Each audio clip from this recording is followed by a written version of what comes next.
In the movie The Secret, I quoted Dr. Wernher von Braun, who is considered by many as the father of the space program.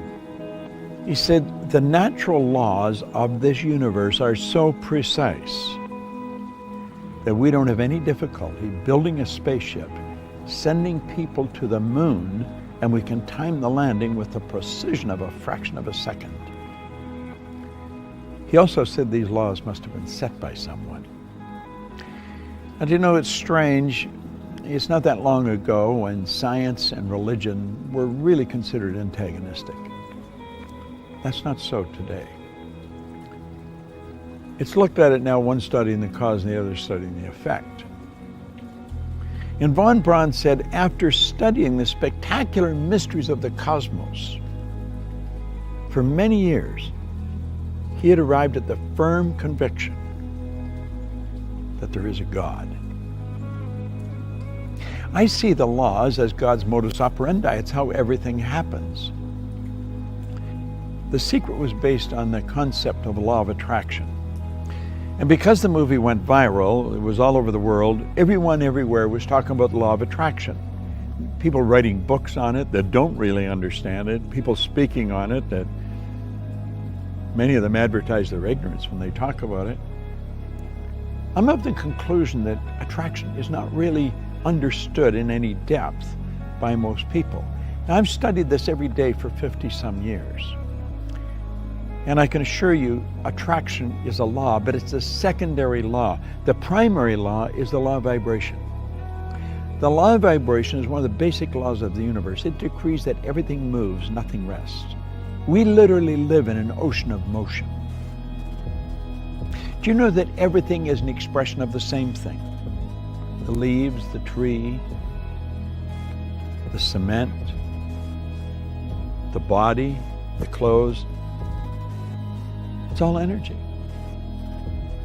at a different rate of vibration. You see, your body is a molecular structure in a very high speed of vibration. Your brain is an electronic switching station. Your brain does not think, but you think with your brain. There's a difference. As you activate brain cells, you set up a vibration in your body. For me to just move my hand like that, I had to activate brain cells or my hand wouldn't have done it. If a person's had a stroke, where the blood just stops going to a section of the brain, those brain cells become dead. The movement in the body, in that part of the body that is controlled by those cells, stops. Vibration is something that must be understood if you're going to take control of your health. It must be understood if you're going to take control of your relationships. It must be understood if you want to become wealthy. And if you want to really master the art of selling, vibration is an essential. You've got to understand it. And yet almost all the sales training programs that are done worldwide have nothing about the law of vibration in them. As Robert Louis Stevenson said, everybody's selling. You're selling an idea, product, or a service. And it's true. The teacher's selling the student. The parent's selling the child selling the parent.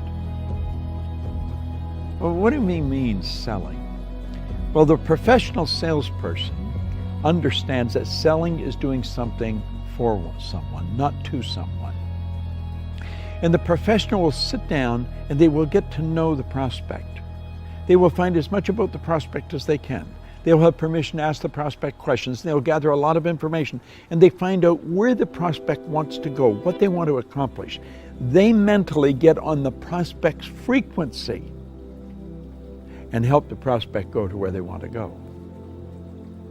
My old mentor called that empathy-ego balance, where you're able to get into the other person's mind and see the world from where they see it. Get on their frequency, get in their vibration. The vibration you're in is going to dictate what you attract into your life. And if you're troubled, you're worried, you're going to attract a lot of bad energy. That's why the great sufferer in the Bible said, "Lo, the thing I fear has come to visit upon me." Well, fear is a very negative vibration. It's a very negative emotion. It's caused by doubt and worry, and doubt and worry is really caused by ignorance. That's why Solomon said, in all you're getting, get understanding. What do we want to understand? I think we want to understand the laws that govern our being, the laws that govern our universe. And then we want to understand how to get in harmony with the law. Everything you want will come to you when you get in harmony with it. Vibration is essential to understand, but only one person, maybe 10, has any grasp of it at all. If you ask a person how they feel, what they're really telling you is their conscious awareness of the vibration they're in. If a person says, I just don't feel very well, that person's probably in a very negative vibration. A person said, I feel wonderful, they're in a very good vibration. If you're in a really good vibration and you're with a person that's very negative, you will not feel comfortable in their presence. Feeling, conscious awareness, vibration. You don't feel comfortable in their energy and you want to get away from them. Now, if you were negative and they're negative, you're going to come together. Misery loves company. See, these old sayings are all based on laws. It's hard to believe that two miserable people would be comfortable together, but if you understand they're both on the same frequency, they're both listening to the same music. You'll often hear a person that went for a walk in the woods. They said it was so pleasant. Why? The vibration of nature is perfect. That's why a walk in the woods leaves you feeling so good.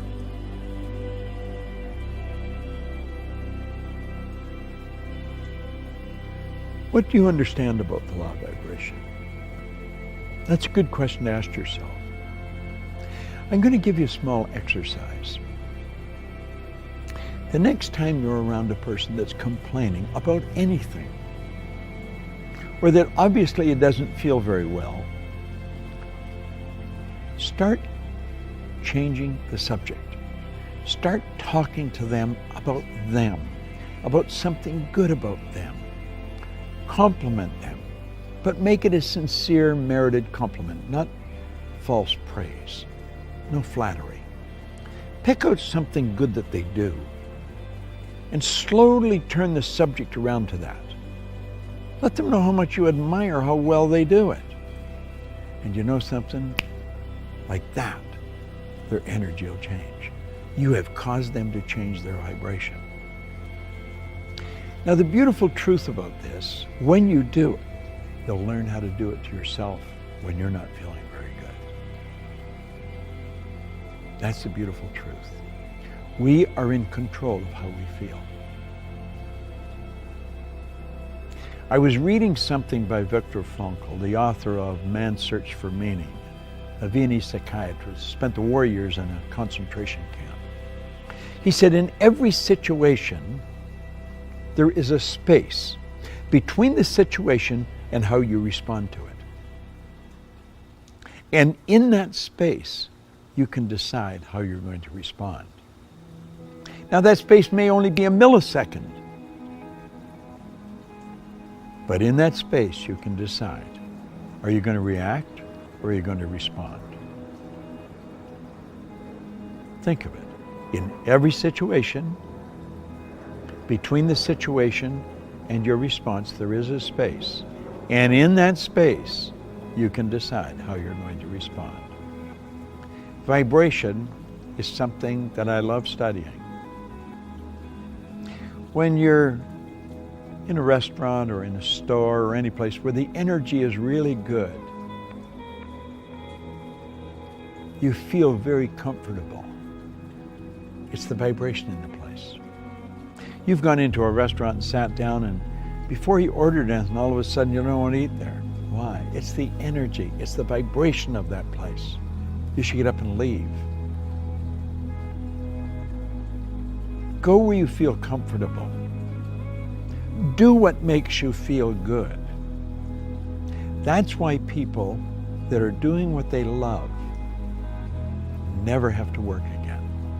They spend their whole life in a wonderful vibration. The person who truly understands how to pray puts himself in a wonderful vibration. I want to suggest you study it and understand this. you will attract to you whatever you're in harmonious vibration with. You are in control of the vibration you're in.